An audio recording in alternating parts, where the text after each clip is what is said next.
دوستان عزیز، این هم تصنیف ربنای معروف و دلنشین بود با صدای استاد شجریان که این روزها در ایام ماه رمضان از شبکه یک صدا و سیما و شبکه قرآن پخش میشه. آقای شجریان، این تنها اثری از شما که صدا و سیما ازتون پخش میکنه بعد از اون درخواستی که از صدا و سیمای تحت ریاست مهندس زرقامی کردین که آثارتون رو پخش نکنن. این نامه رو بعد از اون نوشتین که صدا و سیما در بحبوحه ناآرامی ها در ایران تابستان امسال استفاده ابزاری میکردش از برخی سرودهای ملی و میهنی شما مثل ای ایران ای سرای امید. خودتون میخواید بیشتر در این باره توضیح بدید که هدف زرقامی و یارانش دقیقاً چی بود، خصوصا در مورد اون جمله معروف در نامتون که صدای من صدای خس و خاشاک است و همیشه برای خس و خاشاک خواهد بود.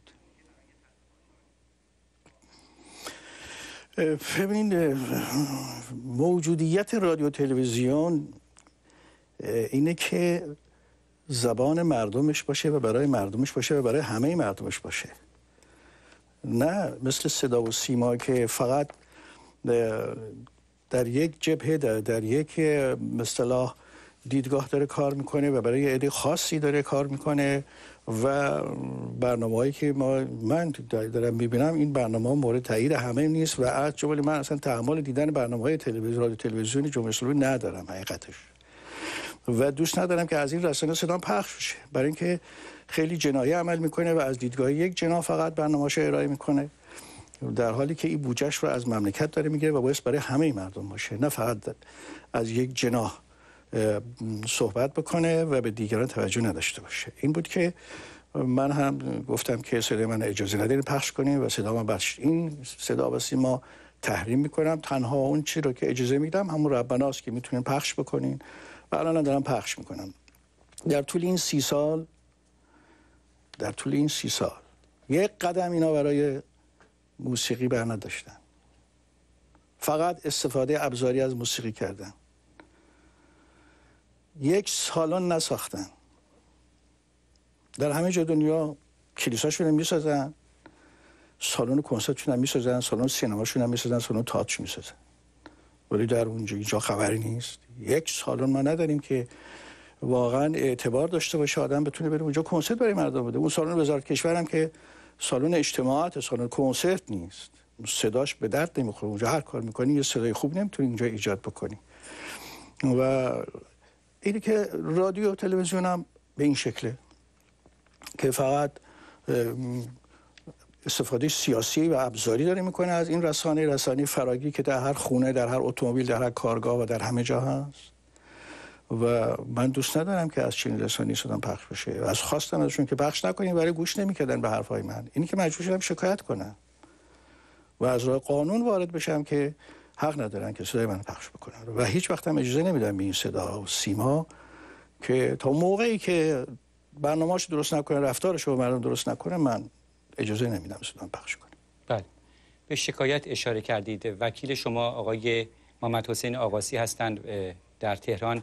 اکنون ارتباط مستقیم تلفنی با ایشون داریم. اجازه بدید یک چند دقیقه با آقای آقاسی صحبت کنیم، ببینیم آخرین اطلاعات در مورد پرونده شکایت شما از صدا و سیما و آقای زرقامی و بقیه یارانشون چی هستش. سلام به شما میکنم آقای آقاسی در تهران. بسیار من هم سلام عرض میکنم خدمت شما جناب آقای فرهودی، همینطور سلام گرم خودم رو تقدیم میکنم خدمت استاد شجریان موکل عزیزم و خوشحالم که تصویرشون رو میتونم ببینم و همینطور خدمت همه هم‌میهنان عزیز.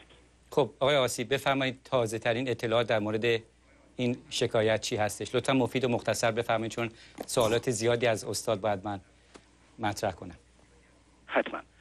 به عرضتون برسونم که من به عنوان وکیل شاکی مجاز هستم که از تحولات پرونده‌ام اطلاع داشته باشم. از زمانی که طرح دعوا کردم، بازپرس محترم پرونده بنا به جهاتی که خودشون فرمودن مصلحت نیست، اجازه نمیدادن که نهایتاً از اونچه که صورت گرفته در پرونده اطلاع پیدا بکنم. نهایتاً به طریق من موفق شدم که پاسخ صدا و سیمای جمهوری اسلامی ایران و همینطور پاسخ آقای شریعت مداری مسئول روزنامه کیهان رو ازش اطلاع پیدا بکنم. صدا و سیما طی چند صفحه پاسخ به شکایت داده و ضمن اقرار به ارتکاب اون عملی که ما نسبت داده بودیم، یعنی استفاده بدون اجازه استاد شجریان از آثار ایشون، توجیهی که در واقع مطرح نموده این هست که چون آقای شجریان در طول 30 سال گذشته هیچ گونه آگاهانه پاسخی یا در واقع اعتراضی به پخش صداشون از صدا و سیما نداشتن، به طور ضمنی و یا ترازیان پذیرفته ایشون که صداشون از صدا و سیما پخش بشه، در حالی که قانون تصریح داره که باید حتما با اجازه پدید آورنده اثر و صاحب حق انحصاری اون از اثر هنری یک هنرمند استفاده بشه و نه اینکه اگر پخش شد و سکوت کرد این مجوز ارتکاب جرم به صورت مستمر هست.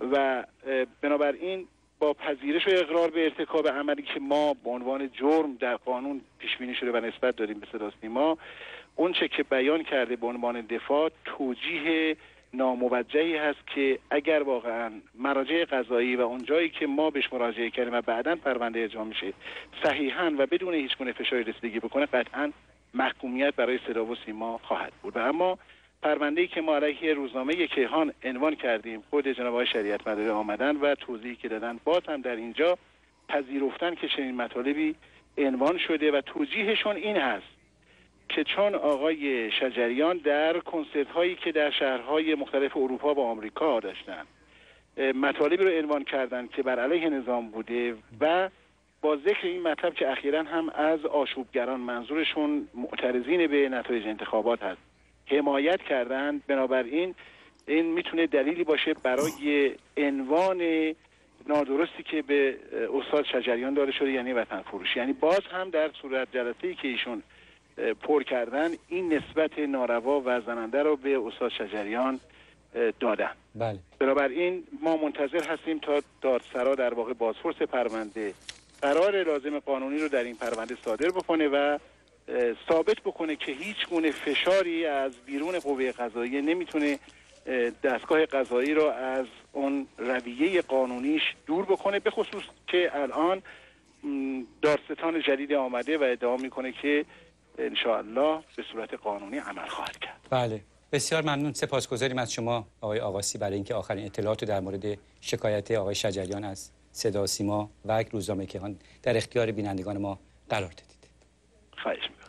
خب استاد شجریان، اجازه بدید یک ایمیل براتون بخونم.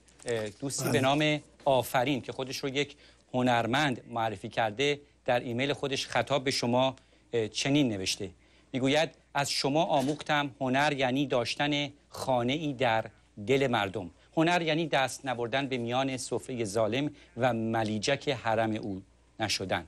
هنر یعنی اراده و شجاعت برای شکستن بغض در گلو مانده ایران. و از شما آموختم هنرمند گوهر وجودش را به هر بهایی نمی فروشد. ایران به شما می بالد. این دوستمون در تهران. آفرین. سپاسگزارم از لطفیشون. بله، سپاسگزارم از لطفیشون، ممنونم.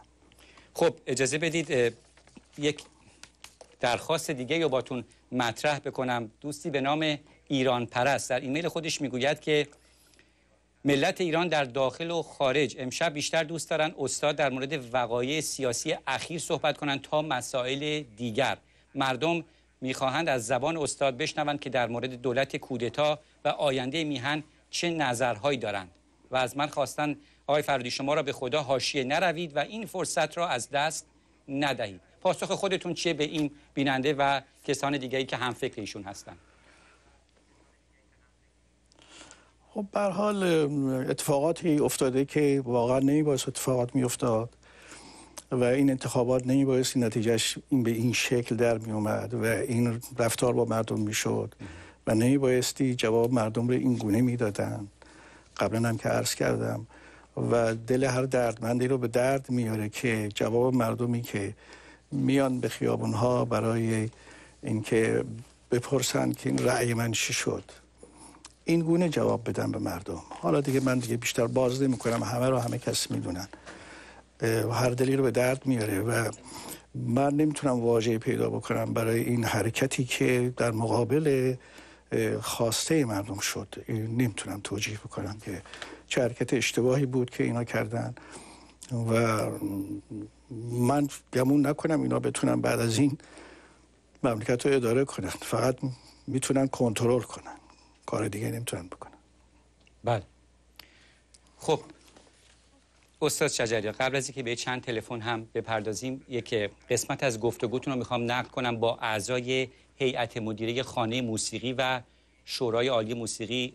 ملاقاتی که با اونها داشتین مدت‌ها پیش، از دغدغه‌های خودتون گفته بودید برای پرورش خواننده هایی که بتونن سنت آوازخوانی رو به بهترین شکل زنده نگه دارن. بخشی از صحبتاتون رو نقل میکنم که گفته بودید در سالهای اخیر با آسیب شناسی علتهای افت آواز و با هدف تربیت خوانندگانی از نسل نو کارگاه آواز رو برگزار کردم و خوشحالم که طی مسیر استعدادهای درخشانی رو یافتم که امید آینده آواز ایران هستن. با آنها گفتم هرچه آموخته اید محفوظ، اما فعلا فقط و فقط تقلید کنید. اما تقلید به این معنا نیست که در آینده همه اینها مثل من بخونن. ممکنه در آینده کسی بیاد که بهتر از من بخونه، اما هیچ کس نمیتونه دقیقاً مثل من باشه. به نظر خودتون استاد شجریان، آیا کسی میتونه جانشین شما بشه؟ والا هر کسی جانشین خودش میشه، جانشین هیچ کس نمیشه شد. من جانشین گذشتگانم نیستم، من جای خودم رو گرفتم، دیگرانم جای خودشون رو باز بگیرن.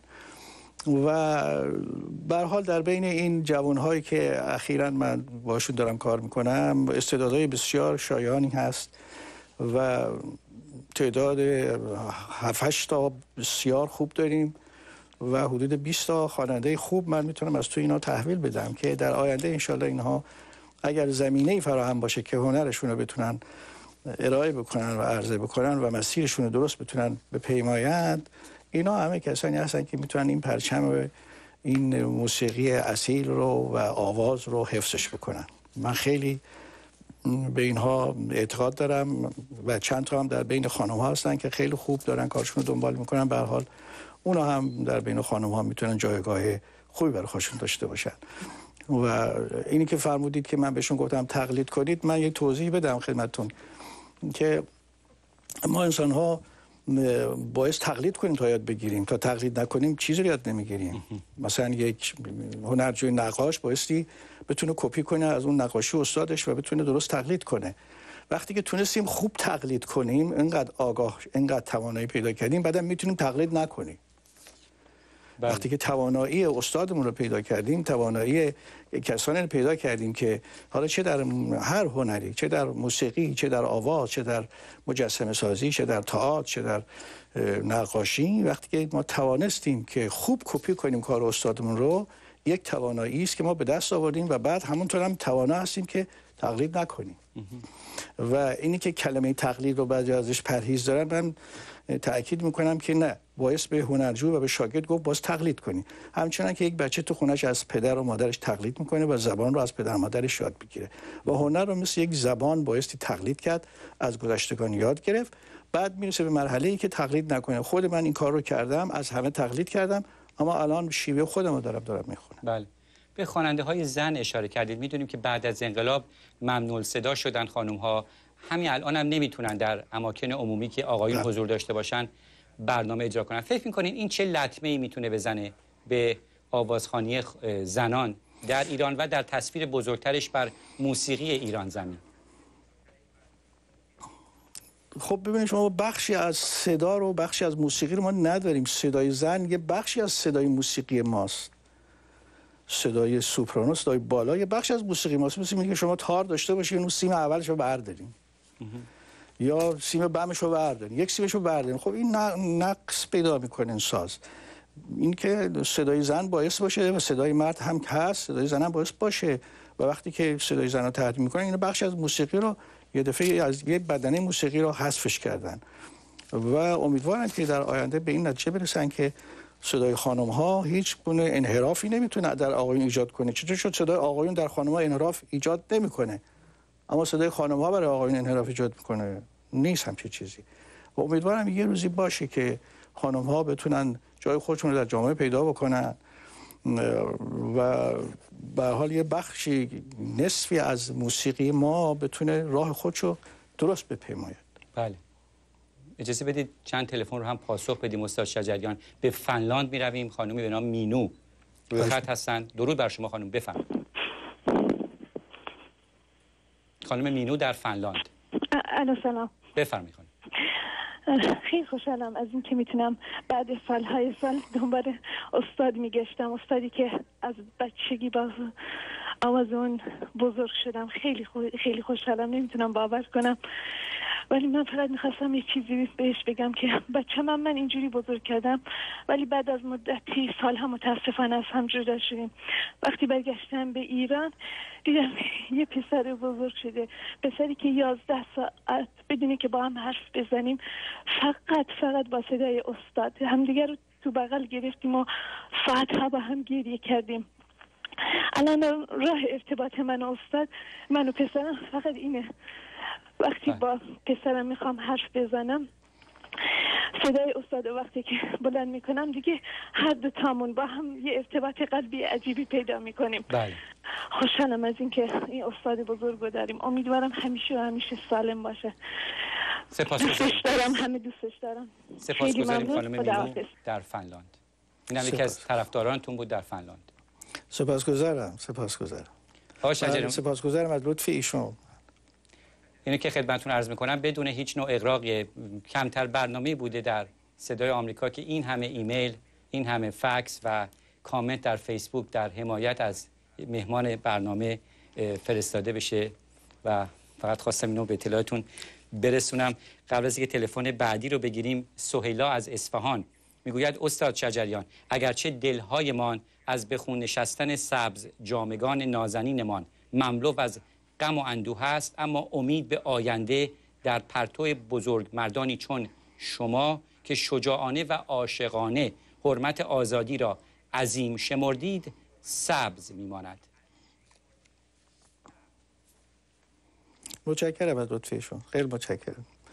به هر حال ما اگر هنری داریم، هنر برای همه مردمه، با هر اعتقادی، با هر دیدگاهی، با هر زبانی که گویش میکنند، این هنر برای همه اونهاست. من در دیدگاه هنریم همیشه گفتم هنر مثل آفتاب میمونه، به دوست و دشمن باعث یکسان بتابه. بله. اجازه بدید تلفن دیگه میگیریم. از آمریکا روی خط هستند آقایی به نام احمد. سلام، لطفاً کوتاه بفرمایید.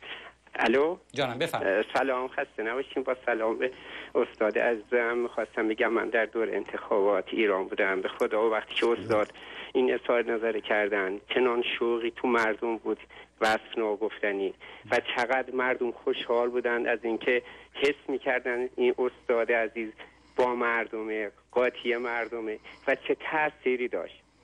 فقط میگم خدا حفظش کنه، انشالله که سالهای سال باشه برای مردم بخونه و واقعا من نمیدونم چجوری میتونی اصلا خول شدم بس که خوشحالم تونستم با این استاد عزیز صحبت بکنم و نظرم بگم که چقدر مردم دوستش دارن. انشالله همیشه برای مردم بخونه و همیشه بین مردم باشه. بله، ممنونیم از شما. خب سپاسگزارم از این همه حق شناسی، از این همه لطفی که شما مردم دارید و همین حق شناسی و این لطف شماست که منو وادار کرده که در خدمت شما باشم و خاک پای همتون باشم. آقای شجریان، یک نکته دیگه که اخیراً در خبرها بود، در وبسایتتون هم به اون اشاره کرده بودید، مصاحبه‌ای که در روزنامه وطن امروز به چاپ رسیده، مصاحبه‌ای که وطن امروز روزنامه طرفدار اردوی محمود احمدی نژاد ادعا کرده بود که با شما این مصاحبه رو انجام داده و شما اینو تکذیب کردید. ممکنه در این مورد توضیح بدین دقیقاً ماجرا چی بوده؟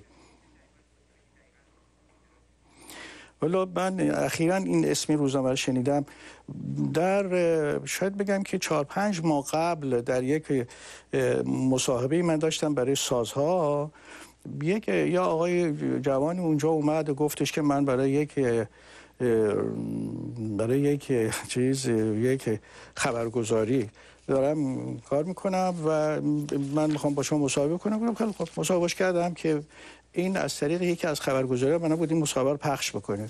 بعد دیگه خبری نشد تا اخیراً دیدیم که سر از این روزنامه در آورده. اصلا هیچ ارتباطی به روزنامه نداره. من با چنین روزنامه‌ای اصلا مصاحبه‌ای نداشتم، من مصاحبه نمی‌کنم. و اون آقای خبرنگار من نمیدونم چرا این حرکت رو کرد و این مصاحبه من رو در اختیار این روزنامه گذاشته. بله، یعنی شما به محتوای مسائلی که مطرح شده در مصاحبه اشکالی ندارین، ولی فقط برای اینکه این مصاحبه چرا بعد از چند ماه در این روزنامه به چاپ رسیده. بله بله البته من نمیدونم که به حال ایشون چگونه اون مصاحبه رو پیاده کردن و چه چیزایی رو از خودشون اضافه کردن یا کم کردن. من نخوندم اینو، فقط اینجا وقتی بودم شنیدم که یه روزنامه نام وطن امروز مصاحبه پخش کرده از من. گفتم من وطن امروز نمیشناسم، اصلا مصاحبه من نداشتم با این رسانه، با این روزنامه. اینی که به هر حال نمیدونم که ایشون چه مطالبی رو ارائه کرده، ولی میدونم یه مصاحبه با یک جوانی داشتم. بله خب دوستی به نام شیوا میگوید میخواستم از استاد بپرسم تاکنون شده که قبطه صدای شخصی را بخورید و اگر این گونه بوده آن شخص که بوده؟ قبطه صدای شخصی رو بخورم؟ بالا چرا صداهایی بوده. من تنها صدا نیست، نوع خوندنه و من ام کلثوم رو خیلی قبطه میخوردم بهش که اینقدر توانایی داشت در خوندنش. بله یکی ام کلثوم رو و یکی مصطفی اسماعیل رو در قرائت قرآن که الحق خوب میخوندن این دو نفر و بسیار دلنشین بود برای من و من همیشه لذت می‌بردم از صداشون. و یکی طاهرزاده خواننده بزرگ خودمون که همیشه دلم می‌خواسته بتونم مثل اینها بخونم. ولی قبطه نمی‌خوردم ولی دوست داشتم صداشون و سعی می‌کردم که بتونم مثلشون بخونم. بله یکی از بینندگان ما در مورد همین آلبوم رندان مست صحبتی برای شما داره و میگوید که چرا رندان مست رو به اندازه کافی در بازار عرضه نکردید؟ من بعد از 3 روز گشتن نتونستم CD رندان مست رو بگیرم، مجبور شدم از اینترنت دانلود کنم. از این بابت از استاد معذرت میخوام و به محض پیدا کردن این CD رو خواهم گرفت. به هر حال ما خب CD که توی این چند ساله ارائه کردیم همیشه با 20,000 تا تیراژ میرفتیم تو بازار، چون میدونیم که خیلی خرید نمیکنن از مثلا شرکت ما و یک CD گیریشون میاد کپی میکنن به همه میدن یا MP3 میکنن. بر اساس همون تیراژهای قبلمون حدود 20 تا 25,000 تا ارائه کردن که یه دفعه با این تصمیم مردم که همه توجه کردن که این برنامه رو داشته باشن و نوار اصل و CD اصل رو تهیه بکنن، این بود که ما با کمبود برو شدیم و شرکت دل‌آواز گویا داره میخواد کار بکنه که بتونه جوابگو باشه. بله آخرین تلفن رو بسیار کوتاه از آلمان میگیریم. دوستی به نام ایران مهر در آلمان، بفرمایید. الو جانم. الو سلام، من فرهنگ ایران مهر هستم. 2 سال پیش استاد شجریان تو کل برنامه داشتن و منم اونجا تو اون کنسرت شرکت داشتم. من فقط میخواستم بگم واقعا استاد انسان آزاده‌ای هستن و اونجا من دیدم که استاد بعد از کنسرت به میون جمعیت اومدن و خیلی مردم مشتاقی بودن که میخواستن عکس باشون بندازن و استاد با اینکه شب یه خود شب بود و خسته بودن وقتشون رو در اختیار مردم قرار دادن. خیلی اونجا منتظر شدن، همه دوستان اصلا دوست داشتن حتی یه 2-3 کلمه فقط با استاد خوشو بش بکنن، یه سلام علیکی بکنن و استاد خیلی بدون تکلف، خیلی بدون خود بزرگبینی اونجا وقتشون در اختیار مردم قرار دادن. ممنونیم از شما دوست عزیز. آقای شجریان، مجید از شیراز میگوید که چرا در شیراز مثل دوره‌های گذشته مثل جشن هنر و غیره دیگر برنامه اجرا نمی‌کنید؟ به امید اینکه بار دیگر استاد شجریان رو در شیراز ببینیم. آیا به شهر گل و بلبل خواهید رفت؟ ما امیدواریم که بتونیم بریم در شیراز. چندین بارم ما رفتیم برای اینکه بتونیم یه جایی رو پیدا کنیم، جایی مناسب برای برگزاری کنسرت، ولی نتونستیم اون جایی که مناسب باشه پیدا کنیم، چون میگم توی ایران ما هیچ جا سالنی برای کنسرت نداریم. تنها جایی یا از محیط‌های باز استفاده بکنیم یا از سالن‌های ورزشی استفاده بکنیم که سالن‌های ورزشی هم به هر حال جایی برای نشستن مردم برای کنسرت نیست و فضای باز هم مشکلات خودش رو داره. این که خیلی سخت ما بتونیم در ایران کنسرت برگزار کنیم. الان مشکل ما نداشتن سالن اگه در ایران در هر جای ایران که باشه که مناسب باشه برای برگزاری کنسرت ما، من با کمال افتخار میرم. برام فرق نمیکنه که در جنوبی ترین جای ایران از سیستان و بلوچستان گرفته تا غربی ترین شمالی ترین، برام فرق نمیکنه. در همه جا برای مردم من برای انسانیت من میرم کنسرت میدم، تا بایستی شرایط برای برگزاری کنسرت فراهم باشه. آیا فکر میکنید عمدی در کاری که سالن در اختیارتون نمیذارن؟ استاد شجریان کوتاه بفرمایید لطفا. نه عمدی نیست، حالا به فکر نبودن و تا سالن تو فراهم نکردن دیگه، به فکر موسیقی نیستن. این چیز مثل که جزء زندگی مردم نیست. بله. سالن و کنسرت اینی که بهش توجه نشده و نداریم. بله. شکوه میگوید از اینکه در این شرایط حساس معنای جدید و با شکوهی به کلمه هنرمند مردمی و هنرمند متعهد بخشیده اید. از شما سپاسگزاریم. دستان و چشمان شما را میبوسیم. استاد شجریان، من هم از شما بسیار سپاسگزارم. وقت برنامه ما به پایان رسید. ممنونم و از براتون آرزوی سلامتی و موفقیت هر چه بیشتر دارم استاد. منم سپاسگزارم از شما و همه بینندگانی که امشب برنامه ما رو دیدن. ممنونم. دوستان عزیز، برنامه را در اینجا به پایان میبرم. مهمان ویژه ما آقای شجریان بودند. از شما سپاسگزارم. تا 2 روز اول هفته آینده خدا